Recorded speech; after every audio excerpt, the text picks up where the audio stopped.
Good morning. Thanks for joining us on the press, reaching you live right here from Abuja.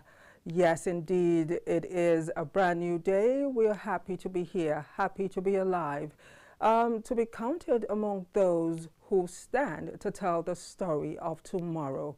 Indeed, Nigerians are still mourning as we all sit back to reflect on the times and life of our former president, Muhammadu Buhari, and a lot has been said and done thus far. It's been mixed reactions all over the nation, not just Nigeria, but across the globe. All eyes on Daura today as we expect the arrival of his body at 12 p.m. and his interment at 2 p.m. Yes, present President Tinubu will be expecting world leaders to join him in Daura as they focus on one of the greatest moments in our history as Nigerians as we bid our former president farewell. My name is Anire Binitie. Thanks for joining us on the show this morning. And once again, today's show will be a reflection, remembrance, and of course, a look at his legacy as an era comes to an end. But we'll do it the way we do it as usual. For those of you who are new to the show, we'll bring you our usual weather report and of course our front pages of the papers. And after that, we'll have a guest come in. But the important thing is knowing that you'll be there watching the show. And once our phone lines are opened, you are free to call in and have your say. We shall be dedicating more or less the entire week to the ex-president as we remember his legacy at this time. So let us do it the way we do it without wasting much time and go straight on to the weather report so we can quickly wrap it up as we go deep into the show proper. My name is Anire Binitie. All right, this morning on the press, we'll begin in Benin City. Benin City started at 24 degrees Celsius and rose to 25 by 9 a.m. You can see it's a sunny day in Benin today, though it's going to be mostly cloudy with highs at 30 degrees Celsius and lows at 22. 10 a.m. is expected to see it rise to 27 degrees Celsius. By 11 a.m., 28. It will rise again one step upward to 29 by 12 p.m. and 30 degrees by 1 p.m. Partly cloudy conditions are expected around 9 a.m. thereabout, with wind gusts being up to 10 miles per hour. Moving away from Benin, let us go straight on now to Port Harcourt. Port Harcourt started at 24 degrees. At 9 a.m. saw it rise to 25 degrees. It is expected to rise to 26 by 10 a.m., 27 at 11 a.m., 28 at 12 p.m., and 29 by 1 p.m. Port Harcourt too is going to be cloudy today with highs at 29 degrees and lows at 23. However, rainy conditions are expected around 15:00 hour. Wind gusts are up to 10 miles per hour. All right, moving away from Port Harcourt, let us take a look at Benue. Better believe it. Let us go far away from Port Harcourt to Benue. Benue started at 25 degrees. It's going to be mostly cloudy in Benue today with highs at 31 degrees and lows at 23. Rainy conditions are expected around 17 hours. Wind gusts are up to 14 miles per hour. All right, we have more weather report. Let me just try and sort it out. Okay, let us take a look at Imo. Rainy conditions are expected around 16 hours with wind gusts up to 10 miles per hour for Imo. Although it started at 24 degrees early in the morning and rose to 25 degrees by 9 a.m. 10 a.m. will see it rise to 26.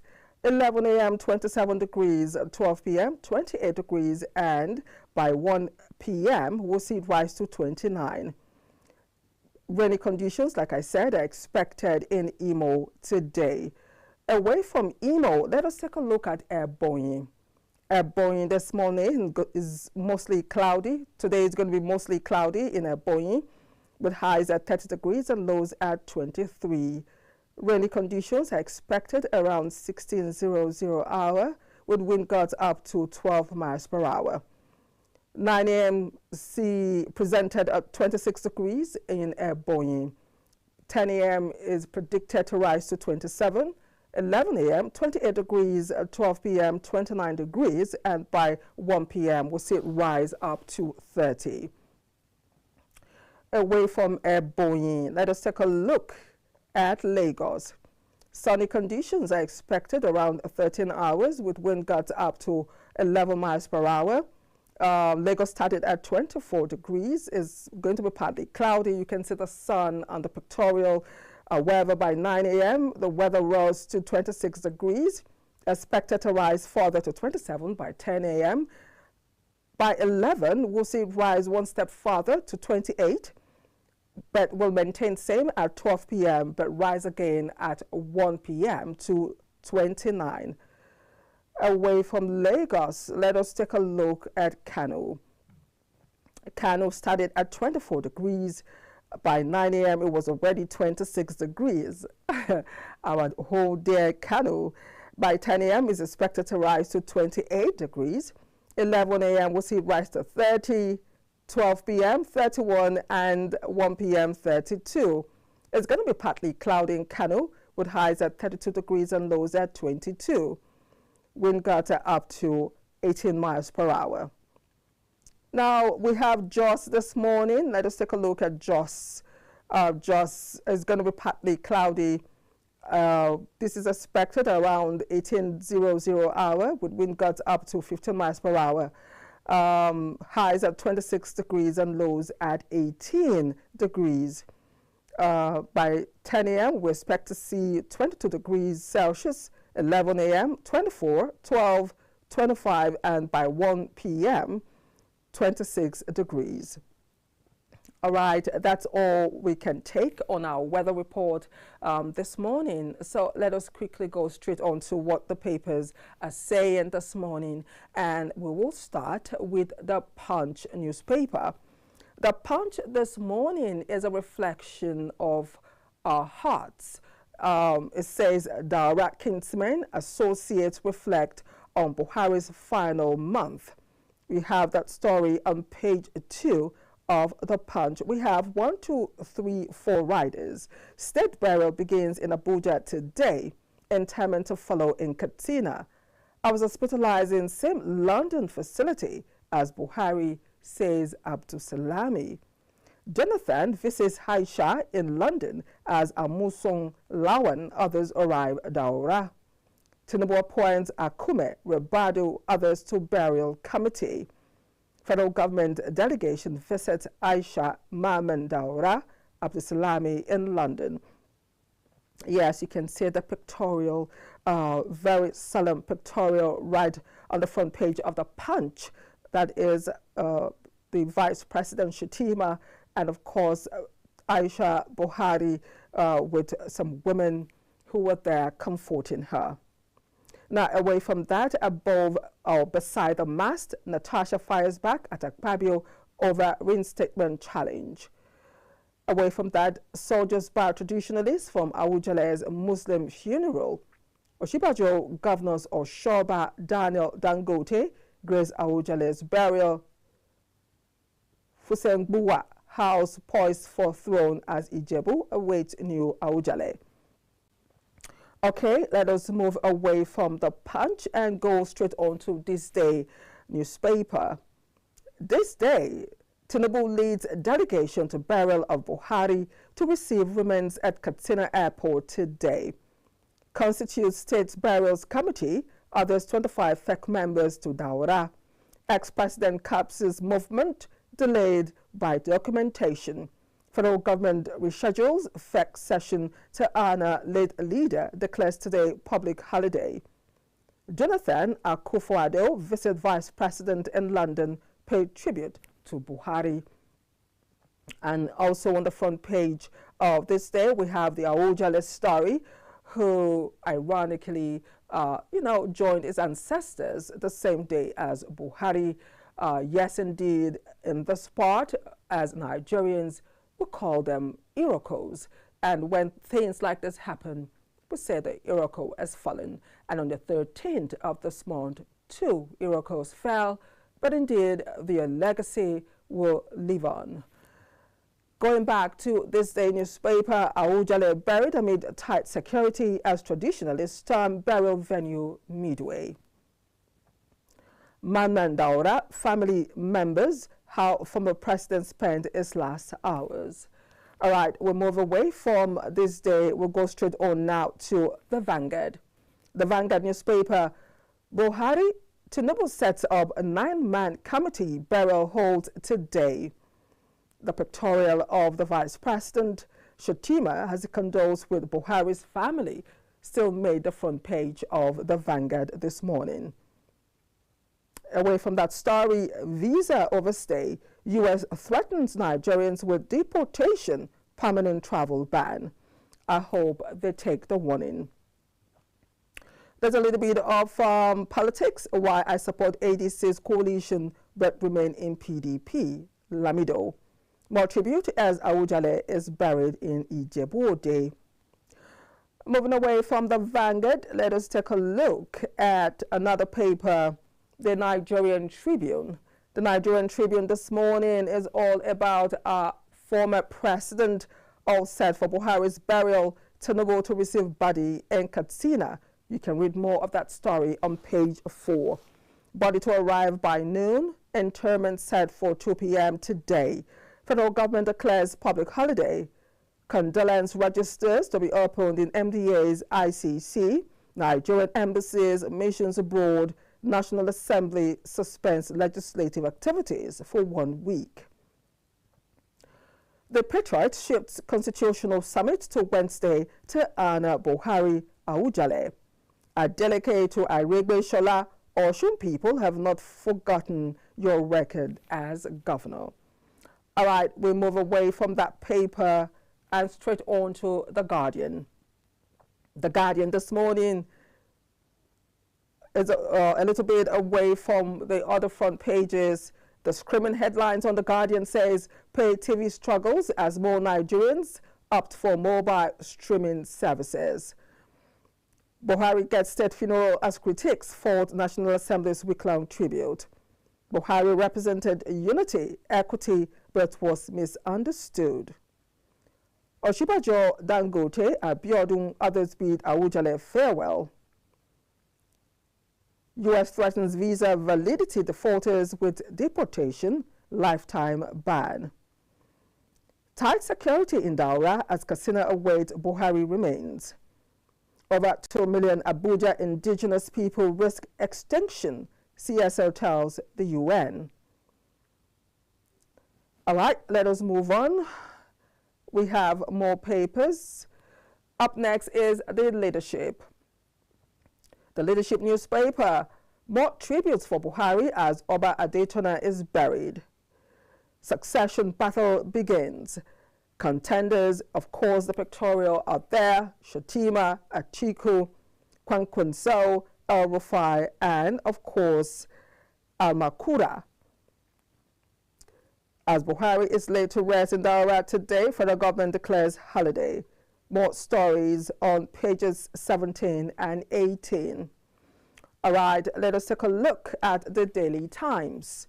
The Daily Times this morning, FEC postpones farewell tribute for Buhari's burial in Daura.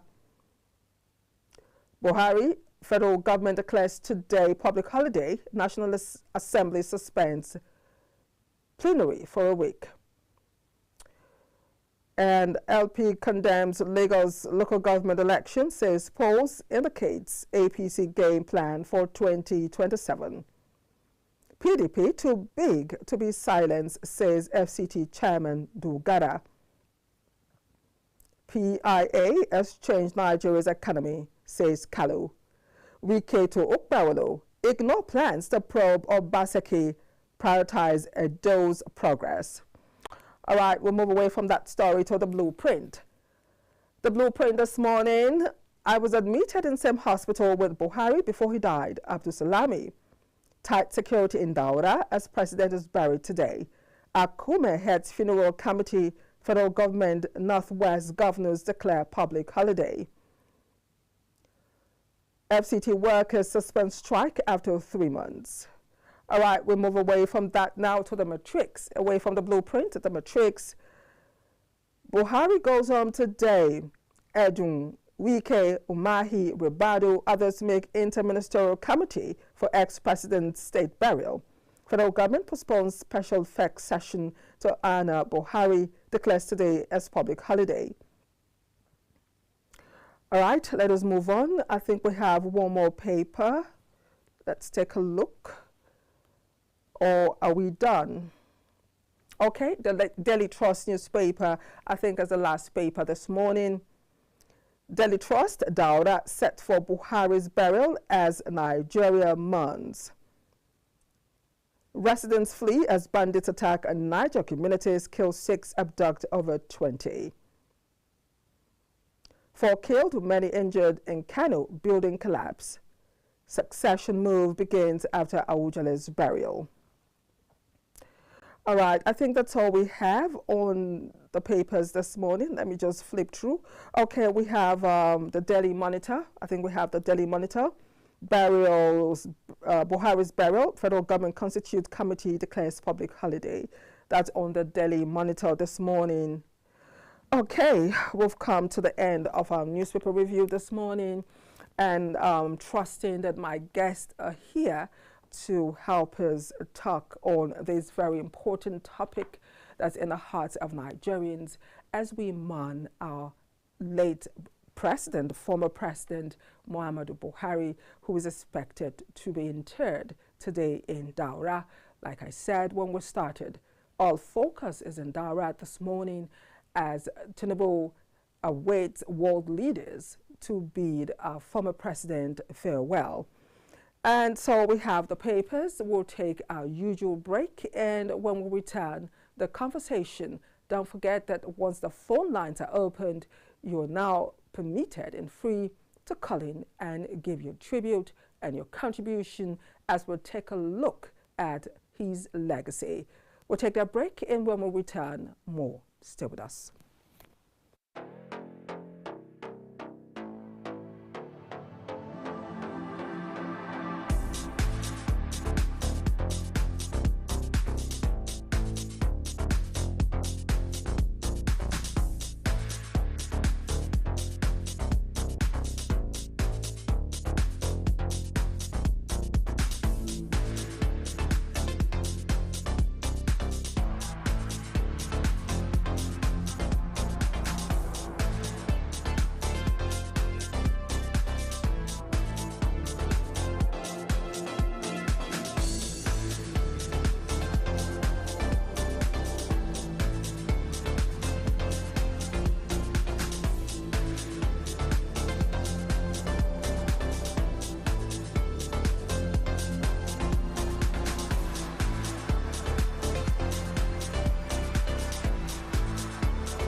In a world where information is vital to every individual, a platform where technology is a medium to pass information, you can always catch up on all information written in the newspapers, even without having one.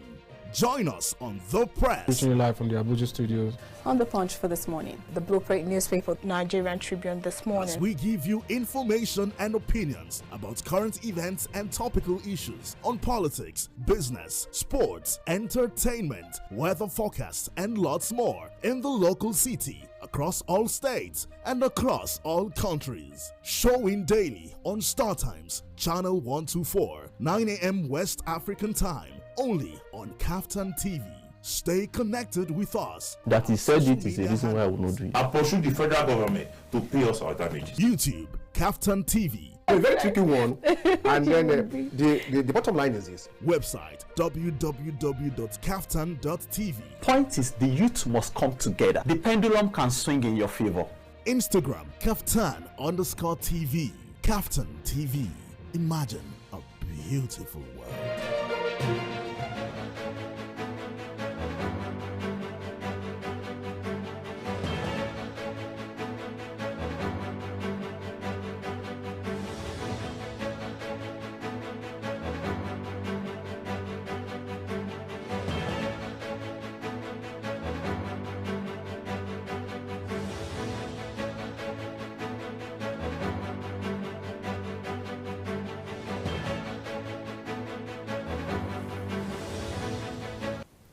Yes, welcome back. If you just joined us, it is The Press, and I'm glad to let you know that my guests are right here beside me as we begin our conversation this morning. Again, you indeed know that our focus this morning is on our late President, Muhammadu Buhari, as today is expected to be interred in Daura, as we expect his arrival at 12 p.m. and his interment at 2 p.m. Tinubu, our president, and world leaders are expected to be in Daura to give their last honor to one of Nigeria's greatest. And my guests are right here as we take a look at his legacies as a president. This morning, let me do the introduction. They are not new to our set. They've become friends to the house. My far left, I want to welcome Suleiman Salihu Abdullahi. Dr. Suleiman Salihu Abdullahi, PhD, is a media and leadership consultant and a public affairs analyst with several degrees in different fields of discipline. He is a senior citizen who has worked across various fields with tremendous wealth of experience. Welcome to The Press as we take a look at the legacy of our late president. It's so nice to have you. Thank you very much. It's a pleasure being with you. Yes, indeed. And of course, we have another friend to the house. Is Duke Alamboye. He is the Green Assembly Initiative convener and, of course, national leader, Nigeria Youth Organization. Is a comrade. It's so nice to have you this morning once again. Thank you very much, and good morning, Nigeria. Yes, indeed. You just came back from a very far travel, Yes. and of course you honor our call as we take a look at the legacy as this era comes to an end. Okay, so in case you do not know, Tinubu has set up a committee to ensure that all things go well during this period in Daura, and look at the list of those who made it. Honorable Minister of Finance and Coordinating Minister of the Economy, Honorable Minister of Budget and Economic Planning, Honorable Minister of Defense, Honorable Minister of Information and National Orientation, Honorable Minister of Works, Honorable Minister of Interior, Honorable Minister of the FCT, Minister of Housing and Urban Development, Minister of State for Health and Social Welfare, and the list just goes on. Senior Special Assistant to the President on Political and Other Matters, Inspector General of Police, Director General, Department of State Services, DSS, Chief of Defense Staff, the Office of the Permanent Secretary General Services Office. I take that again, the Office of the Permanent Secretary General Services Office, GSO, will serve as the Secretariat. to the committee. So is a whole lot going on right now in Daura as we bid our late president farewell. Remember, Buhari died in the UK on the 13th of this month, and immediately then happened Shetima, our vice president, and of course Femi Gbajabiamila all went to receive his body in the UK as they joined his wife Aisha Buhari, you know, in that very, very crucial time. All right, my guests are already here, and today, like I said, we're taking a look at the legacy of our late president, and I would want to start with you, Abdullahi, as you know, let us get your feel, you know, when you first heard about, you know, the incident in the UK when we lost our president. I got the information with mixed reaction. We have lost a leader of the older generation that would have been the last man standing for what our founding fathers believe Nigeria should be. You see, this, when I got the information, I felt he has given his best as a leader, as a former military head of state, as a general in the military, and as a civilian president. And we like it or not, in the military, there's what we call model. He has his role model in the military up to today. In 2011, I was with one of the general. He is a M.A. Yusuf. He was the GCON of the Nigeria infantry. He commanded about 40% of the Nigerian military. He said Buhari is his role model. So you see, at that level, that is 2011. And he wrote that in one of our, magazine of that set in NDA. And of course, I have come very close to the family because the fourth lady, then Aisha Buhari, was my classmate in NDA, 2011. So I have spoken with the late head of state one-on-one. He is a man that I said, a man with vision. And he is always optimistic to make his dream as a leader being practical and realistic. But along the line we discuss his weakness, because as a human being, you have your strength and weakness.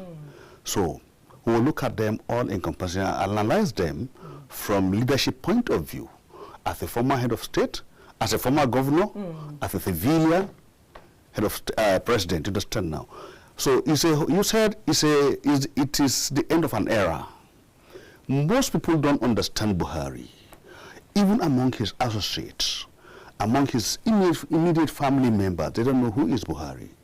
But I will tell you, looking at his history, my practical engagement, knowing Buhari, one-on-one, and how I internalize his lifestyle from my own perspective as a student of leadership and international study, I will tell you, we have come to an end of an era. Indeed. So we'll take a pause there. Yes, if you just joined us, it is the press, and this is how we start as we take a look at the legacy of our late president. So I want to ask Duke, you heard Abdullahi give his own take on his emotions when he heard about the demise of our late president.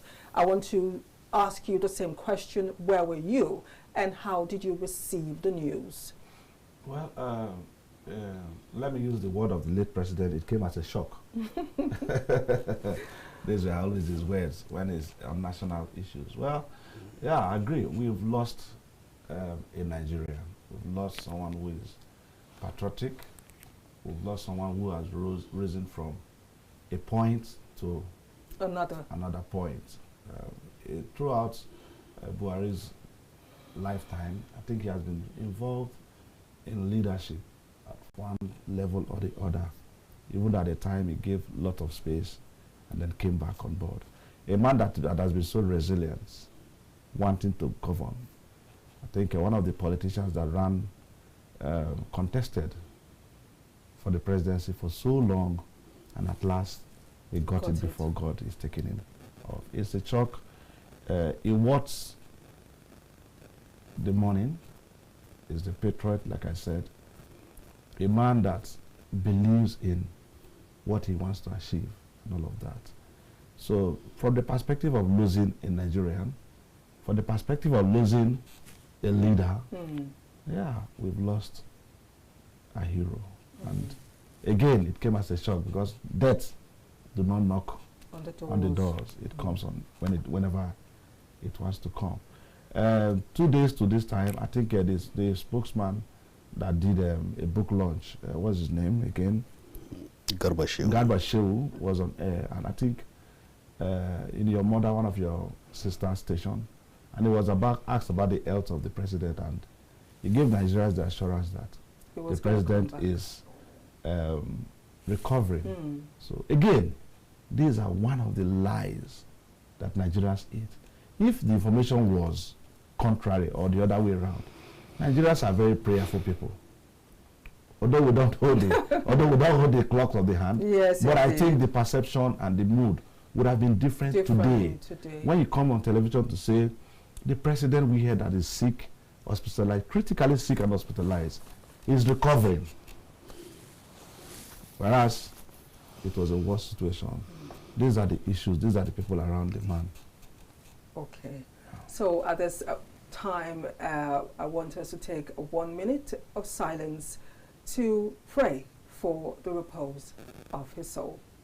Gentlemen, let us take a minute as we bow our heads.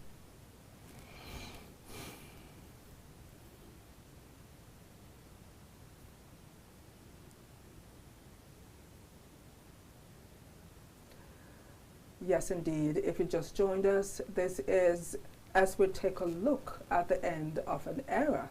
We take a look at the legacy of our late president.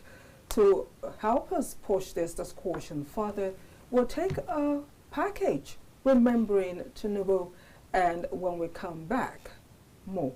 Stay with us. Muhammadu Buhari was a Nigerian retired politician and military general who served as the president of Nigeria from 2015 to 2023.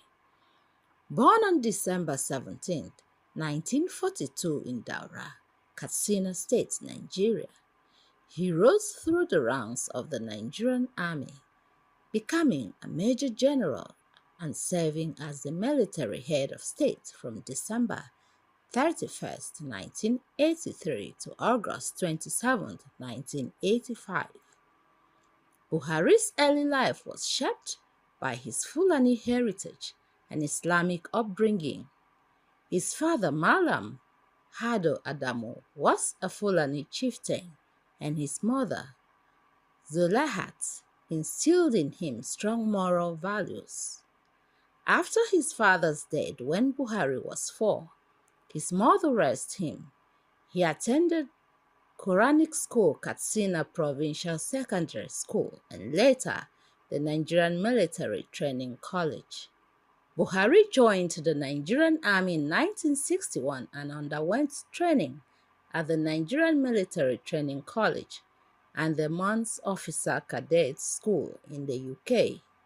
He played a role in several military coups, including the 1966 counter-coup, and served as commander of the 2nd Infantry Battalion, Brigade Major of the 2nd Sector 1st Infantry Division, Federal Commissioner for Petroleum and Natural Resources, Chairman of the Nigerian National Petroleum Corporation.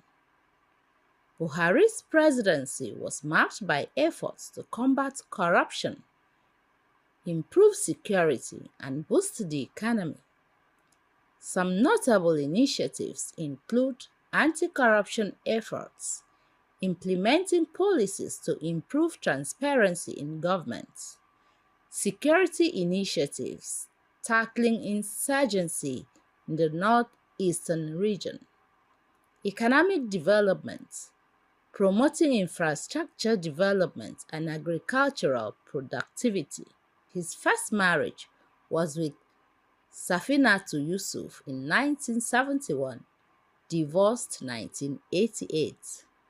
His second marriage was with Aisha Buhari in 1989. He had 10 children, 5 from each marriage. Buhari was known for his simple and disciplined lifestyle, preferring traditional attire and living modestly. Muhammadu Buhari passed away on July 13, 2025, at the age of 82 in London, UK, where he was receiving medical treatment. His presidency had a significant impact on Nigeria, and his legacy continues to shape the country's politics. Meanwhile, President Bola Ahmed Tinubu has announced the passing of his predecessor, President Muhammadu Buhari. In a statement signed by the Special Advisor to the President, Information and Strategy, Bayo Onanuga, President Buhari died on Sunday in London at about 4:30 p.m. following a prolonged illness. The statement states that President Tinubu has spoken with Mrs. Aisha Buhari, the former president's widow, and offered his deep condolences. President Tinubu has also ordered Vice President Kashim Shettima to proceed to the United Kingdom to accompany President Muhammadu Buhari's body back to Nigeria. President Tinubu has declared 7 days mourning and further ordered flags at half-staff as a mark of respect for the departed leader. I profoundly mourn the passing of our former President and General, Muhammadu Buhari, GCFR, who died yesterday in London, UK. I offer prayers of comfort to his family and all Nigerians. I pray for Allah to forgive him all his shortcomings and grant him in Al-Jannatul Fadr. Amen. Suma. Amen. Ekaite Ibot. KAFTAN TV.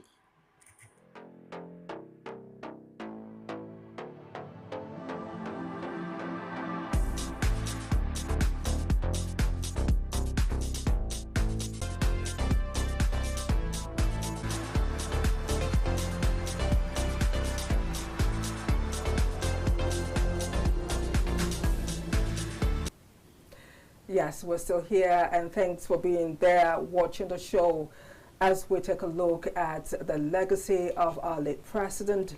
You actually saw that. I got carried away before the package as I was talking about remembering the late president. Before, or while the package was going on, I was discussing with my guest, and I said I had this huge opportunity to meet with Buhari once upon a time at Jimoh Ibrahim's birthday in Lagos, where we had lots of dignitaries. I met him at the poolside, and I've never met someone so shy. I was myself, my friends and colleagues, we actually wanted to approach him, but we could feel that aura, that it was so shy, he couldn't really take, he was so on his own that we were all caught off guard. I just could not believe this was Buhari. Eventually he became the president not long after, but that imagery, that picture, that encounter with him before he became the president, stayed with me all through till the last days. And when we talk about his legacy, and of course we'll talk about things we've heard and seen before, during, and after, one tend to reflect on certain issues, you know, that we've heard. And for me as a Nigerian, I try to balance that encounter, of course, of the man Buhari and the man Buhari, the president, and of course, after service. So I want to go back to you, Abdullahi, because when you started, you did say that you like other Nigerians, you showered this man with so much encomium and tribute. But again, you talked about the flip side, that, you know, there's always two sides to a coin. You can't talk about one without the other. So we're taking a look at his legacy. And of course, we broke it down as a head of state, and of course, coming back to become the president of the nation. So let us take a look at his legacy from your perspective. If you look at it immediately after the independence in 1960, he was one of the military personnel that stand tall and fought for the unity of this country, because he joined the military in 1964. He was born in 1942, 17 December.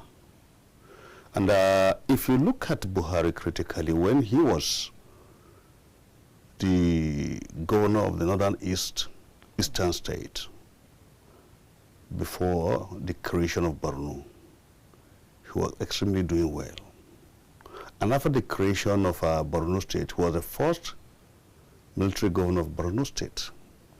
He was instrumental to laying the foundation of the development, infrastructural development we are seeing today in Borno State. And Borno State was a core engine room of the Northeast. Then coming to under President Muhammadu Buhari, he was a GCU that was in charge of battalion that look between the border of Nigeria and Chad. When we have issues, he have advanced. When he was given the commandment, he advanced towards entering Chad before he was alerted and brought back. He is a soldier to the core, and when he means a deal as a military, he means a deal. He don't compromise it. That is number one. Number two, he was a soldier that, look, he believes in his own principle, regardless, as a soldier, regardless of the file and ranking in the soldier, in military or authority. Because there was one time when he was asked to open the border between Nigeria and Nigeria, he closed it. He said, no, let them feel the pinch of the pain, what it means to respect the sovereignty of other nations, until he was forced before the border was opened. Let's come to it. When he took over power, the military coup of General Muhammadu Buhari in 31st December 1983, when he overthrew, and believe me honestly, this man was not among the coup plotters. He wasn't. He wasn't. He was in Jos. But after the whole success story, they said, look, who can we brought in? They brought Buhari in to stabilize the whole thing. And no, look, he's a fearless, somebody that can give us what we want. And they look around, they brought a Diabo as a pillar that can give him the support. And believe me honestly, they move fine to have a teamwork. And he believed in his subordinate. He is somebody, when he gives you assignment, he doesn't look back to check. That's one of his weakness. He somewhat believed in Tunde Diabo, and Tunde Diabo was the one doing most of the running of that government regime at that time. And what happened? I will give you a very sensitive story that happened between this President Muhammad Buhari and the last his brother, General Ibrahim Babangida. There was, when he was the head of state, there was a serious underground discussion issues between these two families. And they believe that they have come so much a long way that Buhari should have overlooked the case against the family of, allegedly against the family of IBB. But he said, no, this is the rule of the law. This is what we said. Whoever has fallen victim should be treated equal with any other person. I think at the point of giving judgment, that is when also General Ibrahim Babangida established his own coup and took over the government from Buhari. We're going to take a pause from there. We'll take a pause. We're going to come back again.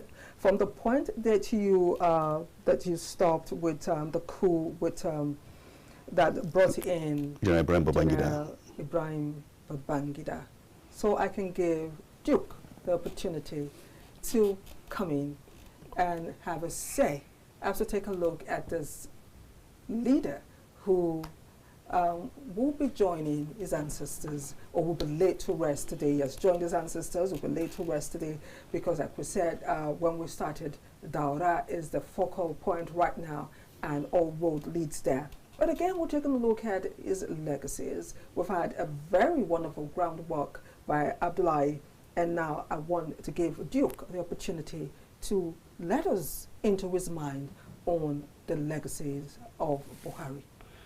Okay, well, I want to discuss the legacies of Buhari in two dimensions. Okay. Firstly, I want us to look at Buhari as a person. Okay. Buhari as a human being. I think, with all fairness to him, is, like I earlier said, a patriotic Nigerian, a leader. We can't take the humility away from Buhari, as you rightly illustrated. He was not shy, but that's how the humility in him, that's how it is. During the elections, his first tenure, I also had the opportunity to see him when we visited Jerry Ghana. I think they stayed close in Aso, a place called Aso in Abuja. So it was an opportunity for me to also, when I led a Southern group during the election, I had the opportunity to meet with him. Yes, his words is soft-spoken and very objective. So he had given us the mandate to go and vote, not even for him.